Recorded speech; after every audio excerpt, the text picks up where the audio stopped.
नमस्कार दोस्तों, welcome to trade and invest. मैं हूं राजेश कुमार और आज मैं बात करने वाला हूं एक रिटेल इन्वेस्टर्स का फेवरेट स्टॉक के बारे में, जिसका नाम है CDSL। जी हाँ, सेंट्रल डिपॉजिटरी सर्विसेज लिमिटेड। दोस्तों, इस स्टॉक के बारे में मैं 4 पॉइंट्स पे बात करने वाला हूँ, जिनमें से पहला फंडामेंटल होगा, दूसरा होगा कि स्मार्ट मनी क्या कर रही है, यानी FIIs, DIIs और रिटेल इन्वेस्टर्स क्या कर रहे हैं, पैसे को इंक्रीज कर रहे हैं ना डिक्रीज कर रहे हैं होल्डिंग। तीसरा होगा इसके इंपॉर्टेंट रेशियोज, जो डेट टू इक्विटी कितना है, रिटर्न ऑन इक्विटी कितना है, ये सारे बहुत इंपॉर्टेंट नंबर होते हैं। और फाइनली मैं चेक करूंगा कि टेक्निकल चार्ट इसका क्या कहता है। तो इन 4 बेसिस के देखने के बाद मैं आपको ये भी बताने वाला हूँ कि स्टॉक में क्या किया जाए, बाय किया जाए, सेल किया जाए, होल्ड किया जाए।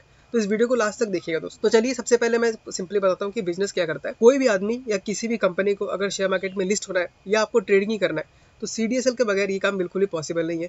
तो अगर उस सेंस से मैं देखूं तो CDSL का बिजनेस जो है बहुत ही मैंडेटरी है, यानी अगर स्टॉक मार्केट जब तक है तब तक CDSL को रहना ही पड़ेगा। दूसरी बात ये कि अगर आप अकाउंट खुलाते हैं तो CDSL आपके साथ हमेशा रहेगा, यानी कि CDSL एक टाइप का मोनोपोली बिजनेस बन गया। क्योंकि ऐसे सिर्फ दो ही कंपनी है, एक है CDSL और दूसरा है NSDL। उसमें से भी NSDL अभी तक लिस्टेड नहीं है, तो सिर्फ CDSL ही वो कंपनी है जो स्टॉक मार्केट में लिस्टेड है। तो अगर इस तरीके से भी देखें तो CDSL सिर्फ इकलौता कंपनी हो गया जो स्टॉक मार्केट में लिस्टेड है इस सेक्टर का। अब देख लेते हैं इसका फटाक से फंडामेंटल्स कैसा है। फंडामेंटल्स देखने के लिए मैंने ये टिकर बाय फिनोलॉजी जो वेबसाइट है वो मैं ओपन कर लिया है। तो वहाँ पे मुझे दिख रहा है इसका मार्केट कैप जो है वो 10,000 है, 10,900, यानी अप्रॉक्स 11,000 करोड़ का बोल सकते हैं। तो दोस्तों ये एक मिड कैप कंपनी इसको बोल सकते हैं, लार्ज कैप भी नहीं है, स्मॉल कैप भी नहीं है, मिड कैप कंपनी है। इसका प्राइस टू अर्निंग अगर देखें तो 39 दिखा रहा है। दोस्तों ये थोड़ा कभी कभी डाटा ऊपर नीचे हो सकता है, तो 39 आप 35 मान के चलिए, क्योंकि जो टिकर टेप में इसका जो प्राइस टू अर्निंग है वो 33 के आसपास दिखा रहा है, तो हम एवरेज 35 मान के चलते हैं। प्राइस टू बुक 10 टाइम्स है, ये थोड़ा महंगा हो सकता है। फेस वैल्यू 10 है, डिविडेंड यील्ड 1.43% है, काफी अच्छा खासा है। एक ग्रोइंग कंपनी के लिए जो 1% का डिविडेंड दे रहा है बहुत अच्छा होता है। अगर प्रमोटर होल्डिंग देखूं तो प्रमोटर होल्डिंग 20% पे है और सेल्स ग्रोथ 53 टाइम्स इसका है, तो काफी अच्छा खासा हमको दिख रहा है। EPS भी देखूं तो 26 है। अगर इसका ROE देखूं तो 34% है, ROCE 44% है। दोस्तों ये काफी हाई नंबर है, क्योंकि इनमें इस कंपनी को जो खर्चा है वो ज्यादा बढ़ता नहीं है। इनका एक सॉफ्टवेयर बेसिस काम करना है, इनको आदमी एम्प्लॉयज के ऊपर भी ज्यादा खर्चा नहीं करना है। एक बार जो सेटअप हो गया उसके ऊपर बस इनको स्केल करते जाना है। इसी वजह से इनका ROE ROC काफी हाई है, 34 एंड 44, काफी तगड़ा नंबर है दोस्तों। चलिए हम देख लेते हैं इनका 5 साल का एवरेज रेशियोज कैसा रहा। प्रॉफिट ग्रोथ अगर पिछले 5 साल का देखें तो 31% पे था, 3 साल का देखें तो 46% पे है और 1 साल का देखें तो 64% पे। दोस्तों ये नंबर कंटिन्यूसली बढ़ रहा है, इसका मतलब ये है कि इस कंपनी का प्रॉफिट बढ़ते जा रहा है। और हम देख भी सकते हैं कि कोविड के बाद जिस तरीके से शेयर मार्केट में लोगों ने आना स्टार्ट किया है, तो ऑफकोर्स इसका प्रॉफिट भी बढ़ना लाजमी है। रिटर्न ऑन इक्विटी देखें तो वही पिछले 5 साल का एवरेज 21% है, लेकिन सिर्फ 1 साल का एवरेज देखें तो 34% है, यानी रिटर्न ऑन इक्विटी भी आपका ग्रोथ ट्रैक पर ही है। ठीक वैसे ही ROC भी आपको काफी अच्छा खासा ग्रोथ ट्रैक पे दिख रहा है, 27% से 44% पे आ चुका है। तो इसका फंडामेंटल और रेशियोज हमने ओवरलुक एक बार करके देख लिया, ऊपर से देख लिया। अब इसका हम ये देख लेते हैं कि स्मार्ट मनी आखिर क्या कर रही है। तो यहाँ पे मुझे दिख रहा है प्रमोटर होल्डिंग जो है वो 20% है और 20% पे स्टेबल है। दोस्तों किसी किसी को ये 20% कम लग सकता है, लेकिन ये कम नहीं है, काफी अच्छा खासा है। और इसका जो मेन प्रमोटर है वो BSE है, तो काफ़ी स्ट्रॉन्ग होल्ड में है ये जो प्रमोटर्स का होल्डिंग है। म्यूचुअल फंड्स का अगर देखें तो वो लगभग स्टेबल रहा है, 7.39 से 7.94, काफ़ी स्टेबल है, थोड़ा बहुत ऊपर नीचे चलता है इतना। अगर हम डोमेस्टिक इंस्टीट्यूशंस को देखें तो उनका भी स्टेक काफ़ी स्टेबल है, बीच में 19% था और वहाँ से कम होकर भले ही 11% पे आ चुका है, लेकिन फिर भी पिछले 3-4 क्वार्टर से काफ़ी स्टेबल है। FIIs का देखें तो उनका भी काफ़ी स्टेबल है, लेकिन ये होल्डिंग काफ़ी अच्छा खासा उनका 15% के आसपास है, तो काफ़ी पॉजिटिव इसको बोल सकते हैं कि FIIs ने अच्छा खासा होल्डिंग इसे बना के रखा हुआ है। और लास्ट में अगर हम रिटेल को देखें तो रिटेल का होल्डिंग दोस्तों सबसे ज़्यादा यहाँ पे 45% का है।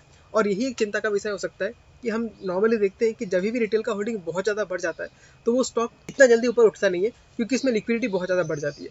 तो बस इसमें यही मुझे एक नेगेटिव लगता है कि रिटेल होल्डर्स का जो पोर्शन है वो काफ़ी ज़्यादा इसमें आ गया, बाकी सब कुछ इसमें ठीक ठाक ही मुझे दिख रहा है। अब फाइनली एक बार देख लेते हैं लास्ट चीज़, जो कि है इसका टेक्निकल चार्ट हमें क्या बताता है। तो ये मैंने ओपन किया टेक्निकल चार्ट और ये डेली बेसिस पे दिखा रहा है। तो अगर मैं इसके हाई से, अगर इसकी जो इसने 20 सितंबर 22 को जो हाई बनाया था उसको अगर ज्वाइन करूँ तो मुझे दिख रहा है कि क्लियरली एक डाउन ट्रेंड में है। और इसका जो यहाँ पे हमको 987, 987, 990 के पास मुझे एक बहुत स्ट्रॉन्ग सपोर्ट यहाँ पे दिख रहा है। तो अगर इन दोनों को ज्वाइन करूँ तो मुझे क्लियरली एक ट्रायंगल पैटर्न बनते हुए दिख रहा है, और जब तक कि इस ट्रायंगल पैटर्न को ब्रेक नहीं करता तब तक ये इसी रेंज में घूमता रहेगा। तो अगर आप काफ़ी एग्रेसिव इन्वेस्टर है यार, अगर आप लॉन्ग टर्म के इन्वेस्ट करना चाहते हैं तो अभी तो काफ़ी अच्छा खासा बाइंग मिल रहा है आपको 1000 के आसपास, या अगर 980 990 पे मिलता है तो वहाँ पे बहुत अच्छे से हम खरीदारी कर सकते हैं। या अगर ये इसके ऊपर ब्रेक करता है, अगर ये 1191 के ऊपर ब्रेक करता है तो हमें काफ़ी अच्छा खासा मिल जाएगा खरीदने का। और अगर ये 980 को अगर ब्रेक करता है तो फिर अगेन काफ़ी नीचे डाउन आ सकता है ये, लेकिन 990 के आसपास इसका काफ़ी अच्छा खासा बाइंग रेंज है, क्योंकि अगर मैं देखूँ तो इसका RSI भी काफ़ी लो हो चुका है 22। तो एक तरीके से देखा जाए तो जो CDSL है वो ओवरसोल्ड रीजन में आ गया है और यहाँ पे एक ट्रायंगल पैटर्न भी बना रहा है। तो ज़्यादातर चांसेस इसके ऊपर जाने की है। तो अगर 990 के नीचे मिलता है या 1000 के नीचे मिलता है तो धीरे धीरे एक्यूमुलेट कर सकते हैं। और मेरे पास जो स्टॉक पड़ा हुआ है वो लगभग 1 साल हो गया उसको लिया हुआ, तब मैं 990 के आसपास लिया था और तब से मुझको इसने 60%, बीच में 30% का भी रिटर्न दिया, लेकिन मैं इसको सेल नहीं किया क्योंकि मैं इसको लॉन्ग टर्म के लिए होल्ड कर रहा हूँ। और अगेन अगर 990 के पास आता है तो मैं थोड़ा सा होल्डिंग और अपना बढ़ाऊंगा। तो दोस्तों यही था मेरा फाइनल जो व्यूज था CDSL के ऊपर। अगर आप लेके फंस चुके हैं इसमें अंदर से तो फंसने की बात नहीं है। कोई भी स्टॉक है अगर इतना अच्छा खासा रिटर्न देगा, ये देख लीजिए पिछले अगर मैं यहाँ पे देखूँ 2020 से, तो स्टॉक ने लगभग आप 733% का रिटर्न दिया, यानी कि 7 गुना स्टॉक करके दिया सिर्फ 2 साल के अंदर। तो इतने शॉर्ट टर्म में इतना तगड़ा रिटर्न कोई देने की बात, थोड़ा बहुत तो कॉन्सोलिडेट करेगा ही, थोड़ा बहुत डाउन ट्रेंड में आएगा ही आएगा। तो अगर आप लॉन्ग टर्म के लिए खरीदना चाहते हैं तो अभी बहुत अच्छा मौका है, खरीद सकते हैं। अगर आप शॉर्ट टर्म के लिए कर रहे हैं तो मेरे ख्याल से आप थोड़ा वेट कर लीजिए, जब ये 11190 के ऊपर को क्लोजिंग दे और अच्छे खासे वॉल्यूम के साथ, तब इसमें अच्छा खासा एक ट्रेड का मौका मिल सकता है। वरना अभी होल्ड कीजिए। अगर आप पहले से लेके बैठे हैं तो होल्ड कीजिए। अगर नया से खरीदना चाहते हैं तो अभी धीरे धीरे आप एक्यूमुलेट कर सकते हैं। और अगर आप शॉर्ट टर्म के लिए चाहते हैं तो अभी वेट एंड वॉच करें। ठीक है दोस्तों, तो आज के लिए बस इतना ही। आपको ये वीडियो कैसा लगा जरूर कमेंट करके बताएं।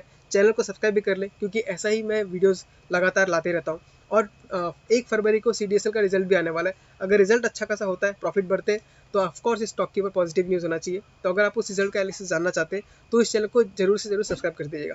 ठीक है दोस्तों, मिलते हैं अगले वीडियो में। तब तक के लिए tata bye bye, take care.